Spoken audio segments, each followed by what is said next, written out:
Assalamualaikum warahmatullahi wabarakatuh. Alhamdulillah, Allahumma sholli wa sallim ala sayyidina Muhammadin bil lisani jami'ati fi hadratil wasi'ah suratan tamuddu biha jismi min jismihi wa qalbi min qalbi wa ruhi min ruhihi wa sirri min sirrihi wa ilmi min ilmihi wa amali min amalihi wa khuluqi min khuluqihi wa wijhati min wijhatihi wa niyyati min niyyati wa qasdi min qasdihi wa ta'awudu barakatuhu alayya wa ala awladi wa ala ashabi wa ala ahli asri ya nur ya nur ya nur ya nur. Ya'li nurum yakin nur. Sahabatku dimanapun kalian berada, apa kabar semuanya? Tentunya harapan saya semoga kalian selalu dalam keadaan sehat walafiat dan tetap semangat untuk menjadi persatuan dan kesatuan umat. Mari kita tonton video ini sampai selesai, yang mana penjelasan tentang tes DNA ya. Yuk tonton videonya, semoga bermanfaat. Selamat menyaksikan.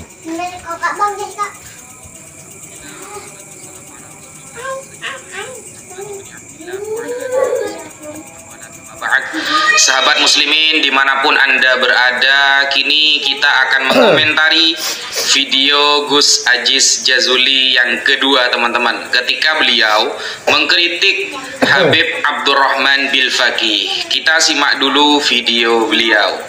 Jadi gini, Beb, apa namanya, kalau kita itu melihat hasil tes DNA, ini bukan kata saya tapi kata pakar-pakar DNA ya, bahwasanya ada kurang lebih 170 atau 180 dari kalangan Ba'alawi yang apa namanya tes DNA, kemudian hasilnya itu adalah G, itu haplogrupnya itu adalah G.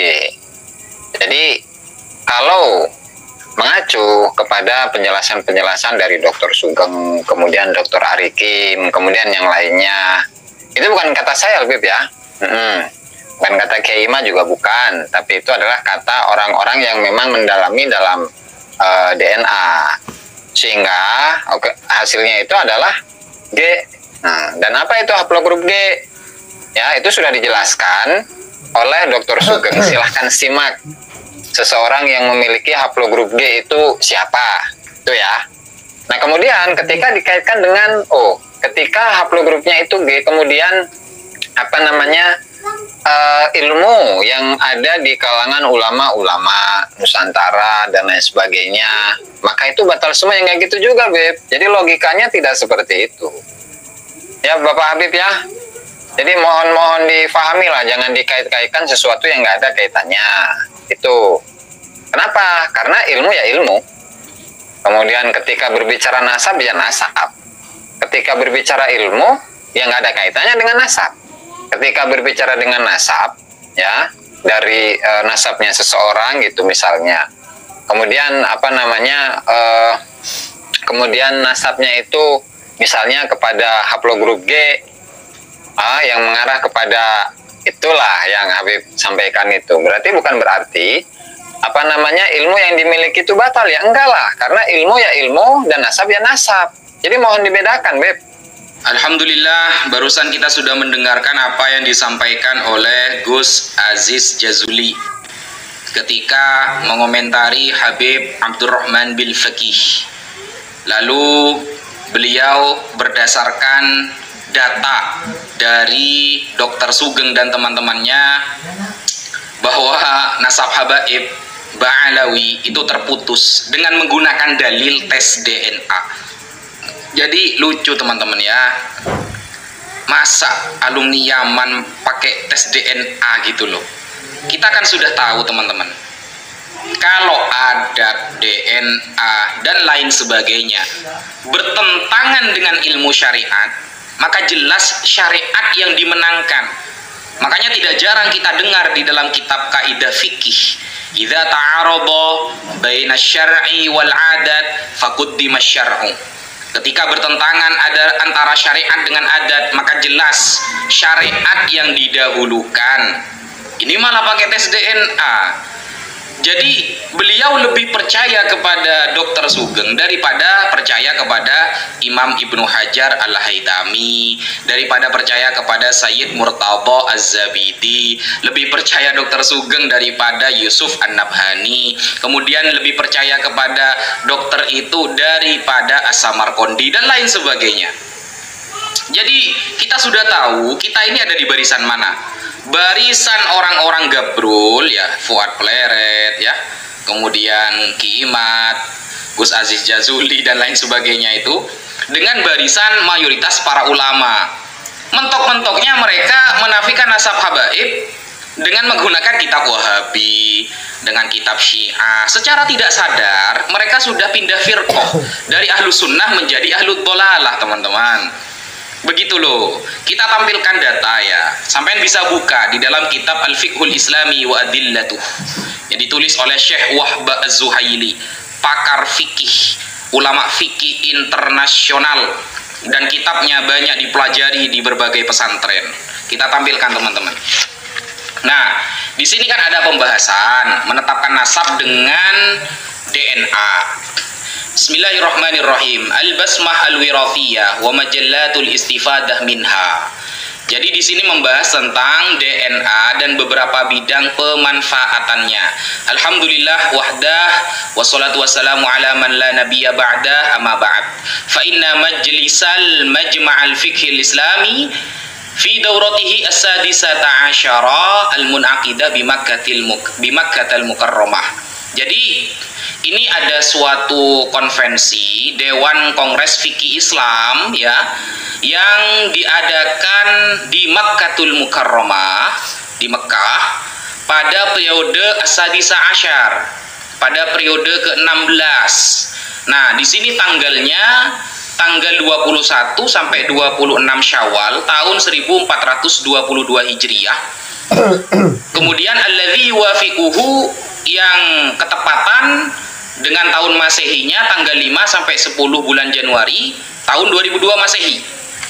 Nah, saya suka pada poin yang kedua, 3 dan 4 karena di sana poin intinya, teman-teman ya, bagaimana kita menggunakan tes DNA sebagai penetapan nasab. Dan konvensi ini dihadiri oleh para ulama pakar fikih, para dokter yang faham DNA dan lain sebagainya.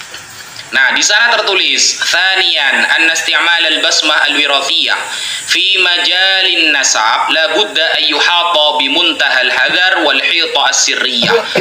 Walidzalik la budda an tuqaddama an-nusus wal qawaid asy-syar'iyyah 'ala al-basmah al-wirathiyah." Jadi, menfungsikan DNA dalam bidang nasab wajib dengan kehati-hatian dan kerahasiaan yang maksimal. Oleh karena itu, wajib mendahulukan nas-nas dan kaidah-kaidah syar'i daripada tes DNA. Penetapan nasab alawi sudah ditetapkan secara syar'i oleh para ulama yang sangat banyak, mayoritas ulama ahlu sunnah wal jamaah. Yang dipakai Gus Aziz Jazuli dan teman-temannya itu ulama Wahabi, ulama Syiah dan lain sebagainya. Sebenarnya kita sedang berhadapan dengan ahlu sunnah atau orang Wahabi yang oplosan dengan Syiah ini sebenarnya. Kemudian pada poin yang ketiga, thalithan la yajuzu syar'an al-i'timad 'ala al-basmah al-wirathiyah fi nafyin nasab wa la yajuzu taqdimuha 'ala al-li'an. Jadi poin yang ketiga, secara syar'i haram menjadikan DNA sebagai dalil dalam menafikan atau membatalkan nasab seseorang, dan haram juga mendahulukan tes DNA daripada proses li'an. Di sini kita bisa fahami bahwa ilmu fikih jauh lebih kita dahulukan daripada tes DNA. Kita wajib menggunakan ilmu syar'i untuk menetapkan nasab orang. Kalau para ulama yang pakar nasab seperti Sayyid Murtadha Az-Zabidi, As-Samarqandi, yang pakar fikih seperti Imam Ibnu Hajar Al-Haytami, kemudian yang kitab-kitabnya juga dipelajari di berbagai pesantren, Syekh Yusuf An-Nabhani dan lain sebagainya, mereka semua menetapkan dan mengakui keabsahan nasab Ba'alawi, para habaib yang ada di Indonesia. Nah, yang membatalkan dari kalangan Wahabi, Google, Syiah, dan lain sebagainya. Ya terserah lah ya, kita mau percaya yang mana terserah Anda. Kemudian kita merujuk kepada poin yang keempat, Rabi'an la yajuzu istikhdamul basmah al-wirathiyah because dita'akud min sihatil ansab ats-tsabitah syar'an wa yajibu 'alal jihad al-mukhtassah man'uhu wa fardul 'uqubat az-zajirah. Kenapa? Li'anna fi dzalikal man'i himayatan li a'radin nas wa saunan li ansabihim. Jadi tidak boleh menggunakan DNA dengan tujuan memastikan validitas nasab-nasab orang yang telah ditetapkan secara syar'i. Nasab para habaib itu sudah ditetapkan secara syar'i oleh puluhan para ulama. Jadi tidak boleh pakai DNA lagi. Pihak-pihak terkait seperti pemerintah dan lain sebagainya harus mencegah orang-orang gabrul ini, golongannya Gus Aziz Jazuli ini, dan menetapkan sanksi preventif, karena dalam larangan itu akan melindungi harga diri manusia. Di dalam Islam kita itu mengetahui bahwa salah satu tujuan Islam itu hifdzul irdi, menjaga harga diri manusia. Makanya ada istilahnya haddul qadzaf ya, menuduh orang berzina itu tidak boleh, harus dihad.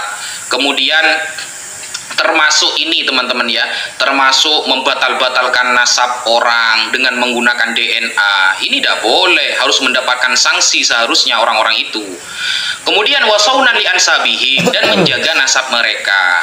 Jadi ketika nasabnya itu sudah ditetapkan secara syara, jangan diganggu-gugat lagi. Kalau Anda mau mendukung pembatalan nasab dengan menggunakan kitab-kitab orang Wahabi, orang Syiah dan lain sebagainya, ya monggo. Berarti Anda sudah pindah firqah kalau kayak gitu. Dari firqah Ahlus Sunnah menjadi Ahlul Dhalalah. Kan gampangnya kan seperti itu. Jadi kita sudah tahu kita ada di barisan yang mana. Oke, begitu dulu yang bisa saya sampaikan, kurang lebihnya mohon maaf ya. Jadi jangan sampai diyahudi-yahudikan ya, padahal guru-guru Gus Aziz Jazuli ini banyak yang habaib, meskipun tidak semua tapi ada yang habaib, lalu mengatakan nasabnya nyambung kepada Yahudi. Secara akhlak kan gimana teman-teman? Apalagi ada ibarat dan dalil-dalil yang seperti Al-Fakir bacakan. Mungkin itu dulu yang bisa saya sampaikan. Wassalamualaikum warahmatullahi taala wabarakatuh. Waalaikumsalam warahmatullahi wabarakatuh. Nah, demikianlah sahabat-sahabatku tentang penjelasan tes DNA ya. Jadi tes DNA itu kurang akurat sahabatku ya. Nah, begitulah pada intinya. Dan bagaimana menurut kalian? Dan tetap semangat. Dan jika kalian suka dengan video ini, maka di like, comment, and subscribe. Dan jika tidak suka, abaikan saja. Dan saya mohon maaf yang sebesar-besarnya jika terdapat hal yang kurang berkenan. Saya akhiri, ma'assalam fi amanillah. Assalamualaikum warahmatullahi wabarakatuh. Sampai jumpa.